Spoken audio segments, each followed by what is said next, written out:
I saw the chat records between my boyfriend and his friend on his phone. Why didn't you confess your love to your first love? My boyfriend replied, because she's so excellent that I don't think I'm worthy of her. His friend asked again, what about porridge then? Porridge can make me better good enough to be worthy of her. It goes without saying who this she is. My boyfriend's answer was serious and didn't seem like a joke on a whim. He analyzed it one by one from aspects such as appearance, personality, academic achievements, and so on. Finally, he came to the conclusion that, she's so excellent that I'm not worthy of her. His friend asked again, what about porridge then? My boyfriend sent an emoji that said, life sucks bro, and then continued, porridge can make me better good enough to be worthy of her. At this moment, my world fell apart. It turned out that everything I had been doing all along was just helping another girl. I silently put down Gabriel's phone and shrank to the other side of the sofa, flipping through my vocabulary book, but couldn't concentrate on it. After a while, Gabriel came out of the shower. Honey, I don't want to study today. How about taking a day off? When he said this, he looked lazy with his eyelids drooping slightly. I used to love him like this the most because in the next second, I would stand up and rush over to kiss him and act coquettishly towards him. Just try not studying. And he would reluctantly reach out his hand to embrace me. All right then. Kiss me again and I'll study with you. Every time at moments like this, I would feel a special sense of accomplishment, as if I had saved some delinquent teenager. But that chat record. She's a postgraduate. In terms of education, I'm not worthy of her. I felt that my behavior was extremely ridiculous. I raised my head and took a look at him, then picked up my textbook under his expectant gaze. Okay, you take a rest. I'm going to the library. Gabriel was slightly stunned for a moment and then immediately pulled up the corners of his mouth and slumped on the sofa. Honey, you're so nice. I'll pick you up later. I silently nodded my head, opened the door and walked out.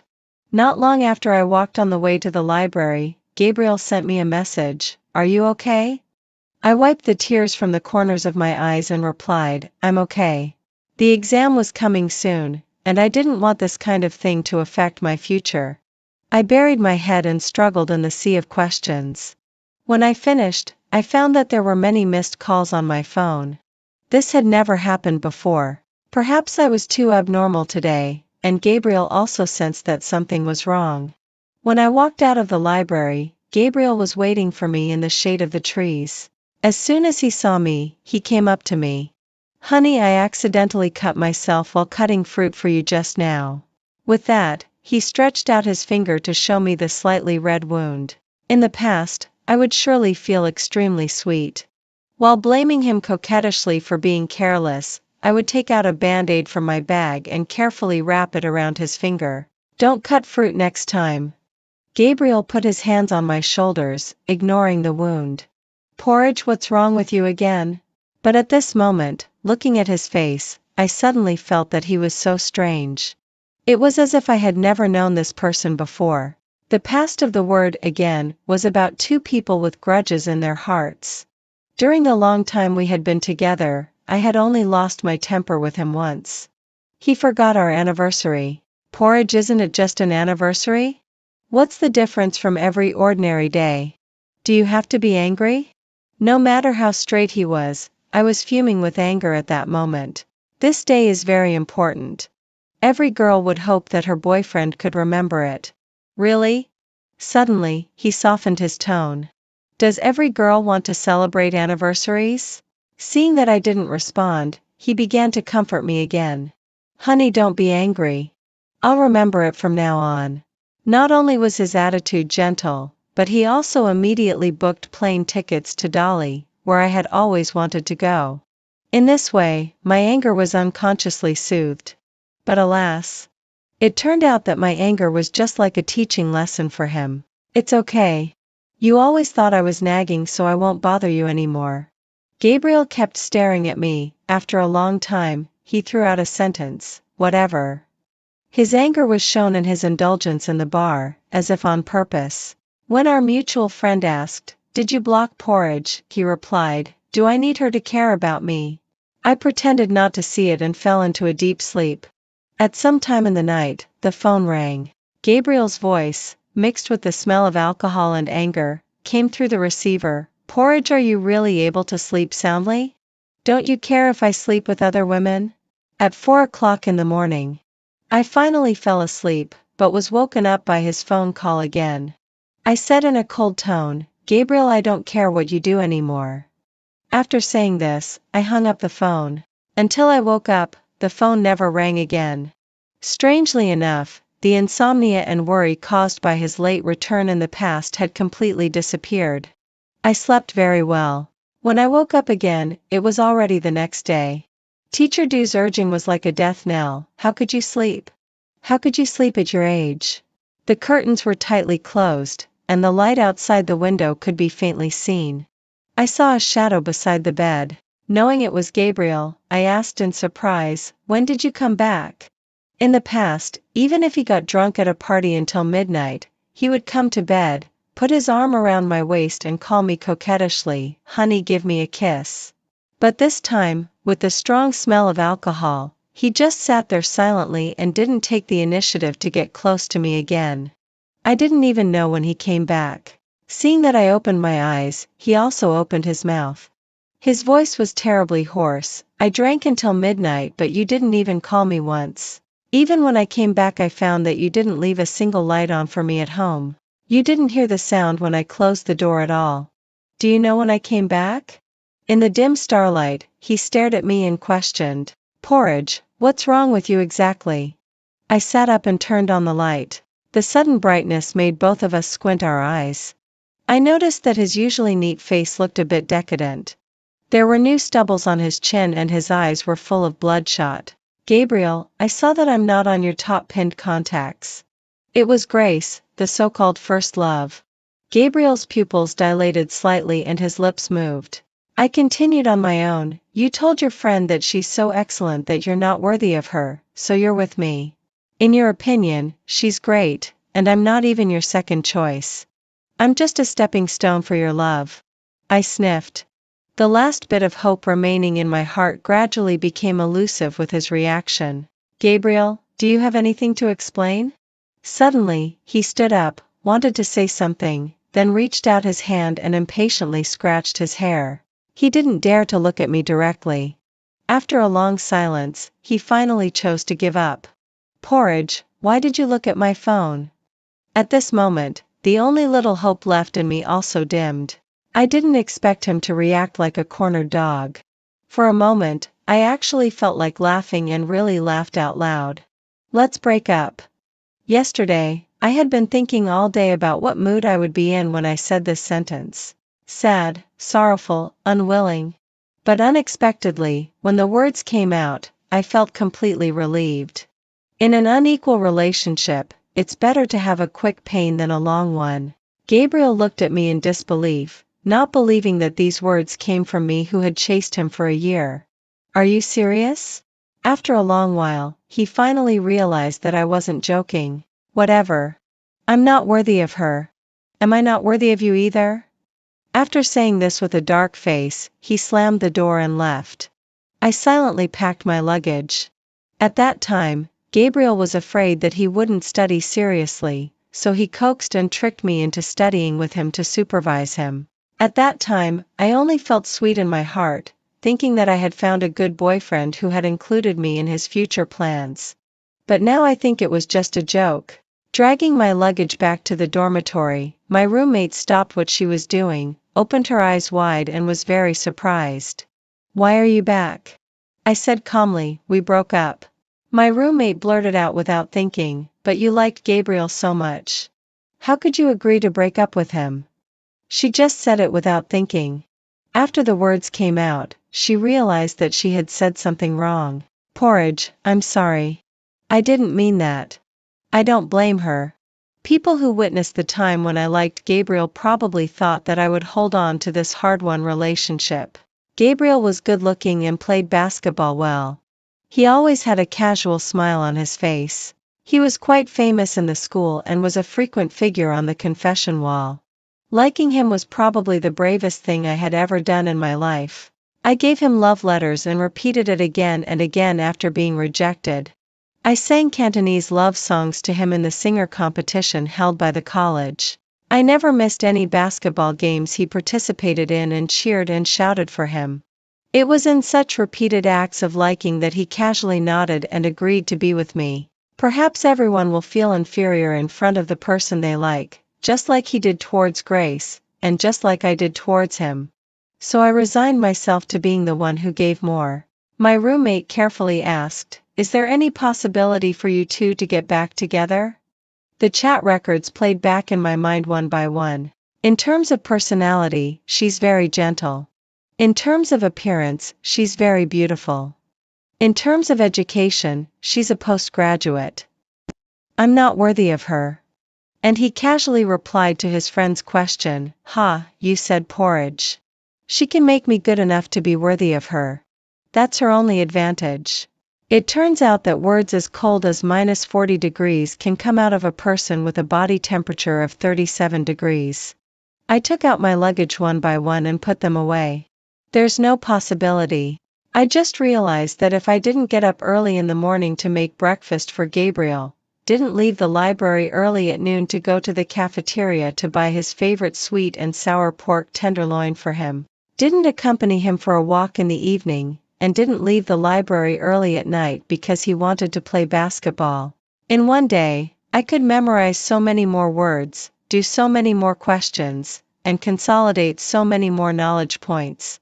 The seat reserved for Gabriel in the library had been empty for a few days.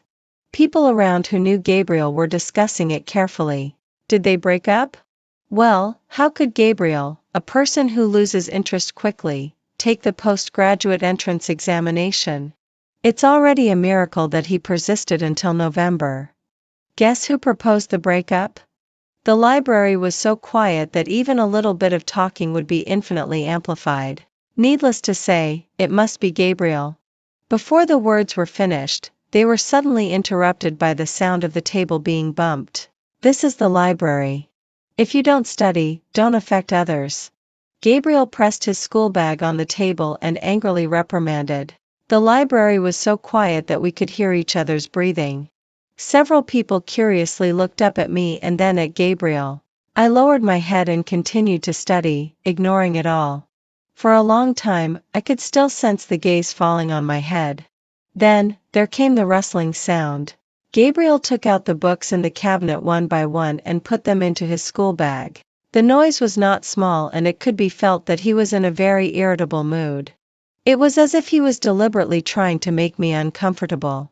I wanted to ignore him but suddenly remembered that the notes I had organized were still in his hands. I looked up and happened to make eye contact with him. I wrote a note and handed it to him. "My notes are still with you." Only then did I realize that he had been looking at me all along. I didn't know for how long. When he saw the content on my note, the expectant look in his eyes gradually disappeared and he withdrew his gaze. His hands paused for a moment, then he lowered his head and casually flipped through the notes before answering perfunctorily, "I can't find them.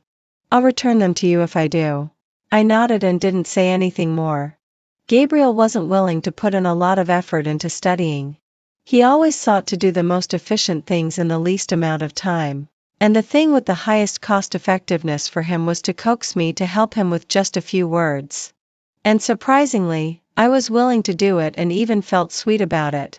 Things that seemed so sweet before, but now when I look back, I just feel ironic. A few days later, Gabriel sent me a message, "I found the notes. Come and get them." I didn't want to pay attention to him, but those notes were indeed written by me stroke by stroke and it took quite a lot of time to make them. I was a bit reluctant to just give them up. I replied, "Where are you?" As if he had already been certain that I wouldn't refuse. Almost at the same second, Gabriel reported a location. It turned out to be a girls' dormitory as well, just another building close to our dormitory. I walked along the place he mentioned. The closer I got, the noisier it became. On the other side of the grass, a group of people were cheering and shouting, "Get together! Get together!" I didn't go closer. From a distance across the grass, I saw Gabriel with a smile on his lips, lowering his head and gently saying something to a girl.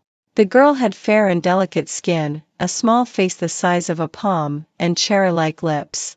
She was very pretty, blushing and playfully telling everyone to stop making noise. As if afraid that I couldn't hear, Gabriel's voice became a bit louder. "Be my girlfriend, okay?" Each word was forceful, and every sound was clear. So, after breaking up with me, he was worthy of her. My existence was really quite meaningful. Across the crowd, Gabriel suddenly turned his head to look at me. Our eyes met, and my heart felt dead inside. I pulled the corners of my mouth mockingly at him. A hint of annoyance flashed in Gabriel's eyes. In the crowd, Grace nodded with a smile and playfully threw herself into Gabriel's arms amid everyone's teasing. After watching this cheesy confession, I felt a bit bored. But since I was already here, I wouldn't be willing to leave without getting my notes. I don't know how long it took, but finally, the crowd dispersed. Gabriel didn't leave directly. Instead, he and Grace walked towards me step by step for some reason. I got straight to the point. I pretended not to see anything else. It took all my strength not to curse, and I couldn't bring myself to say a word of blessing. "Where are the notes?" Gabriel was stunned for a moment. He lowered his head but didn't take out the notes. Instead, he took out a cigarette box from his pants, pulled out a lighter, and started smoking in the dark. When I smelled the strong cigarette smoke, I subconsciously frowned. I had always hated his smoking. I was afraid that he would get sick, so I always tried to restrict him and asked him to quit smoking, but now, I didn't care whether he lived or died. When Gabriel saw my furrowed brow, his eyes suddenly brightened a bit, but the light disappeared in the silence between us. After a while, he broke the silence first and laughed a bit nastily. "Who would bring school supplies when confessing?" Thinking of something, he added, "I almost forgot. There was really a bookworm who brought them when confessing." He was talking about me. Actually, when I confessed to him before, what I brought wasn't school supplies but a love letter. I was afraid that I would forget the words because of nervousness, so I put the confession words in a book and took it out to read from time to time. After confessing, when Gabriel saw a corner of the book and asked about it, I tried to cover it up by saying it was school supplies. Ignoring the other implications in his tone, I said in a cold voice, "Did you never intend to give them to me?" Seeing his acquiescent look, I got a bit angry. "I don't want the notes anymore." The notes were just an excuse. He just found a reason to make me a witness to his love with his first love. And I, once again, stupidly believed his words. Hearing what I said, Gabriel's voice was mixed with a bit of anger. His voice was hoarse after smoking. "Porridge, am I in your heart just like those notes, something that can be easily thrown away?" In the dark night, his pupils seemed to have a faint glow, as if they were going to devour me. I looked up at him. The face that once fascinated me had lost its luster inch by inch during the long process of indulging and tolerating. At this moment, it seemed that I had never known him. How could he confess his love to another girl just a few minutes ago and then come to question his ex-girlfriend about why she broke up with him in the next moment? He must be crazy. I didn't answer his question but instead touched on his sore spot. "Gabriel, there's one thing you're right about. You really don't deserve her." Both of us knew clearly who her was. Gabriel's face darkened successfully. When I returned to the dormitory, my roommates were discussing something. When they saw me, it suddenly became as silent as death. Even with a little thought, I could tell what they were talking about. "It's okay. I watched the live show. Your news is even slower than mine." Seeing that my expression was natural, my roommates started talking again. "Damn it. That scumbag. It's only been a few days. Porridge, you did the right thing by breaking up with him. That girl isn't that great either. She can't compare to Porridge." I knew they were speaking up for me, but still, speaking from my conscience, I said something fair. "Actually, I think she's very pretty." I looked in the mirror. Because of the pressure of the postgraduate entrance examination and the tight schedule, my hair wasn't taken care of properly.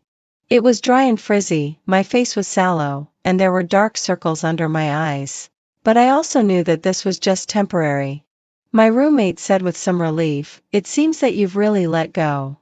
My roommates began to curse Gabriel loudly in the dormitory. In the dormitory, they didn't call Gabriel by his name anymore but referred to him as that scumbag.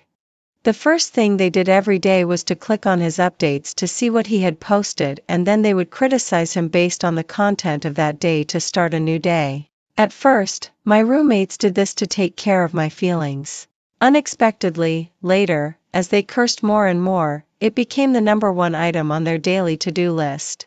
Roommate opened his updates while brushing her teeth and started scolding angrily, "Damn it. How dare that scumbag take his new girlfriend to Dolly? He's really desecrating my sacred paradise.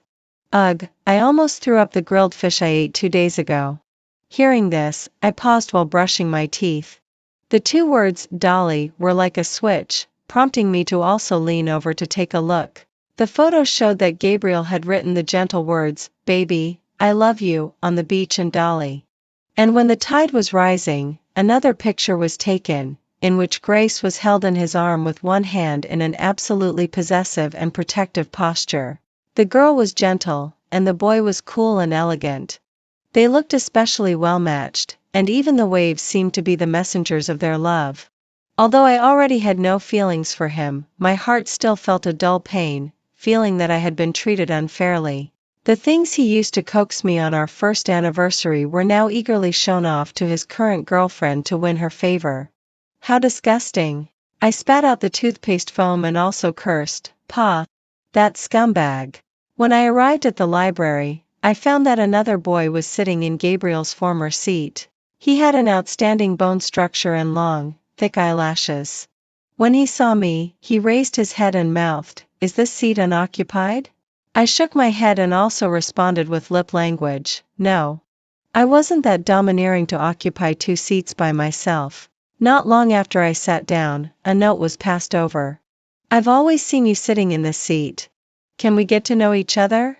He seemed to think it was too abrupt, so he took the note back and hurriedly continued writing on the paper. "In the future, if I arrive early, I can also reserve a seat for you."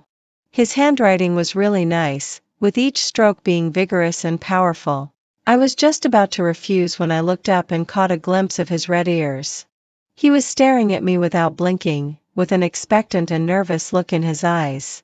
Obviously, it was the first time he had done such a thing. Suddenly, I couldn't bear to refuse him and found an excuse for myself. It wouldn't be bad to have someone help reserve a seat. With this thought in mind, I opened my QR code with a clear conscience. The boy's lips immediately curved into a smile, revealing 2 tiger teeth, unable to hide his thoughts at all. "I'm Ethan." After sending the message, he put down his phone again and began to concentrate on doing the exercises. If only one could ignore the blush that spread to his neck. Then it could probably be called concentrating wholeheartedly. Ethan said he would reserve a seat for me, and he really did. I arrived early enough, but I didn't expect that he arrived even earlier. There was also a steaming egg and a bottle of milk on the table. "Ethan, I brought you breakfast by the way." The ambiguity of this, by the way, was a bit big. Looking at the message sent on my phone, probably because we were still not very familiar with each other, I was too embarrassed to refuse, so I thanked him and picked up the breakfast and walked towards the library entrance. I didn't really like having breakfast. Sometimes I thought I would do some practice questions first and then eat when I felt like it while doing the questions. But unexpectedly, once I started doing the questions, I got so absorbed that it was already noon. When I came back after having lunch, the cold breakfast was even less likely to be touched. Later, in order to avoid waste, I simply didn't bring the breakfast bought from the cafeteria but some vacuum-packed bread bought from the supermarket. But I still didn't remember to eat it. Over time, the habit of not having breakfast was formed. Gabriel knew I had this habit, but he never persuaded me and just let me do as I liked. Leaning against the long corridor of the library and looking at the egg and milk in my hand, a warm feeling rose in my heart. It had always been me bringing breakfast for others. This was the first time that someone brought something for me. Unexpectedly, once it started, it continued.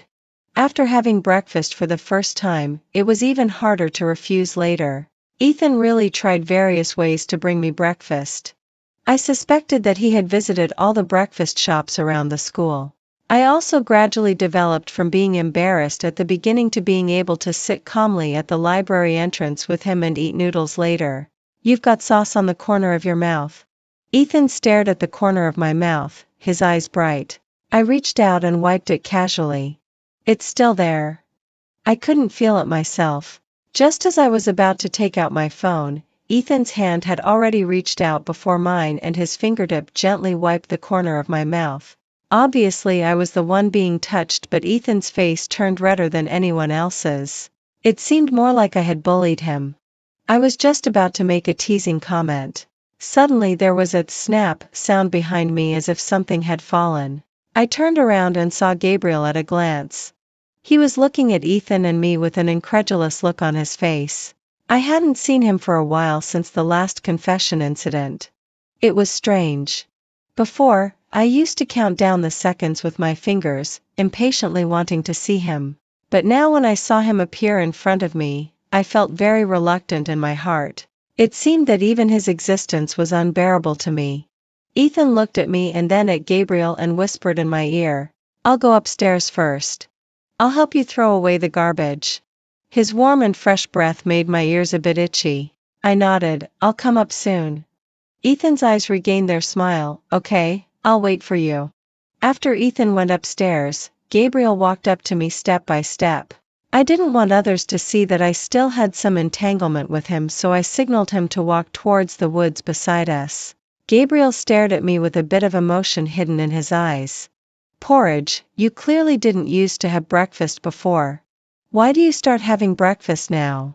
His voice was terribly hoarse and unconsciously carried a bit of caution. "Is that what you came to ask me?" I used to have endless patience with him, but at this moment, I even felt that it was a waste of time to say a word to him. "I'll leave if there's nothing else." Before I could take a step, he grabbed my hand, gripping it so hard that my palm hurt. I subconsciously shook his hand off forcefully and said impatiently in his astonished eyes, "What the hell do you actually want to say?" Finally, Gabriel calmed down and looked a bit aggrieved. "Don't you want that notebook? I'll give it to you." After saying that, he handed the notebook to me. On the cover of the notebook were the words, "I hope my boyfriend studies hard." Seeing these words, I felt a tingling sensation on my scalp and almost couldn't make a sound at once. It wasn't because of Gabriel but because of myself, who had been so silly and devoted when I was with him. It turned out that even if a scar healed, once it was reopened, I would still remember the pain I had suffered back then. After a while, I found my voice. "I don't want it anymore."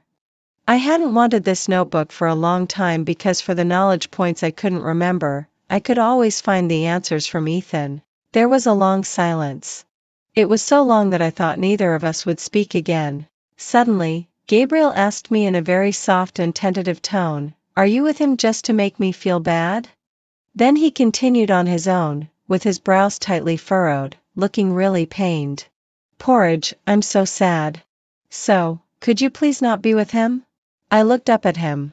It was still the same face, but at this moment, I couldn't find a single reason to love him. "Gabriel, you have a girlfriend. Don't be so cheap." I was surprised that I would say such harsh words to him one day, but then I immediately felt it was quite reasonable. "Who I'm with and what I do have nothing to do with you." After saying this, I didn't look at him again and turned around to go back to the library. When Ethan heard my footsteps, he raised his head and smiled at me. Then he pushed a piece of scratch paper towards me. The paper was filled with the problem-solving ideas for the question I had asked him, detailed and patient. In the sunlight, there was faint fluff visible on his face. His skin was surprisingly good, and his nose was straight. He was really good-looking. I was mesmerized for a moment. Before I realized it, I impulsively wrote something on the blank space of the scratch paper. "Let's go to the movies on the day after the postgraduate entrance examination." Just as I was about to take it back, Ethan had already replied on the paper, "Sure." Seeing that the appointment had been settled, I shifted my gaze to look at him again. Sure enough, the tips of his ears turned red again. It seemed that Gabriel gave up on taking the postgraduate entrance examination. On the basketball court that we passed by from the dormitory to the library, the shouts cheering for him echoed again. I didn't want to listen, but the noisy words still poured into my ears one after another. What's Gabriel looking at? How could he miss such a good shot? It's not like him at all. You don't understand. He's looking at his girlfriend. The person who spoke obviously had some doubts. Huh? No way. Isn't his girlfriend right across the court? I raised my head and unexpectedly met Gabriel's gaze. I didn't know when he had dyed his hair a dark red color. He was still wearing the hoodie that I bought for him. He still looked carefree and unrestrained, but at the moment our eyes met, I saw intense emotion swirling in his eyes. He stared at me tightly, as if he was afraid that I would run away. He was still dribbling the ball and jumped up. But how could a person do two things at once, especially during a game like this? In the next instant, Gabriel landed from the air, lost his balance as expected, and fell to the ground. Gabriel, are you okay? The crowd rushed over, and the chirping concerns filled the whole court. I subconsciously looked at my school bag. Originally, there was a space in it for the Yunnan Baiyao spray and gauze, but unconsciously, it had already been replaced by the collection of error-prone points that Ethan wrote for me. The crowd was still shouting, "Quickly call Gabriel's girlfriend over." Where's Grace? Where is she? A girl's voice was soft yet powerful. I'm here. I have a spray in my bag. Before this voice dissipated, it was already covered by Gabriel's voice, which was gritted with pain. I don't want you. I want porridge. Where's porridge? I want porridge. He sounded like a child who hadn't grown up begging for candy, both aggrieved and unreasonable. But only those who are favored are qualified to act coquettishly. Gabriel had long lost all his qualifications in front of me. I lowered my head and quickened my pace to walk towards the library. The next time I heard about Gabriel was from Grace's phone call.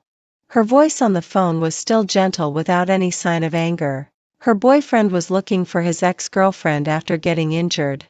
I thought she would call me with anger and hysteria. I never expected her tone to be so light. Gabriel is hospitalized. It's quite serious. Do you want to come and see him? Her voice was very soft and gentle, making it hard to dislike her. I won't go. As if she had expected it, she replied, I knew you wouldn't come. There seemed to be something knocked over on her side of the phone, and there was the sound of things colliding. She suppressed the emotions in her voice. Gabriel, what's the use of losing your temper with me? If you have the guts, go to her on crutches. I didn't know what was said in reply on his side. In the next moment, I heard the sound of the door closing and Grace's voice became a bit louder. He's been clamoring to find you all the time. I was puzzled and said, you're his girlfriend.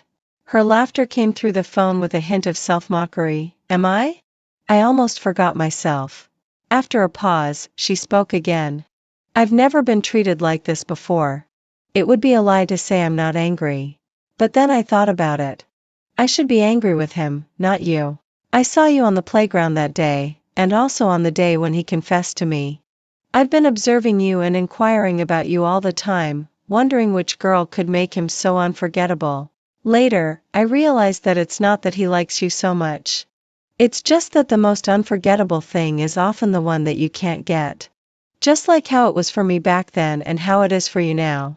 Grace was more sober than me and could let go more easily than me. She sniffed and choked up a bit, but it was just for a moment, and then she returned to normal. Porridge, a person like him doesn't deserve me, let alone you. I never dreamed that I would hear such words from her. I thought that if it wasn't for our embarrassing identities, perhaps she and I could have become good friends. What about you two? As if knowing what I was going to ask, she sneered, of course we'll break up, but not now. I don't want to bear the bad reputation of dumping him just because he's sick. On the day of the postgraduate entrance examination, the classroom was filled with the rustling sound of answering questions.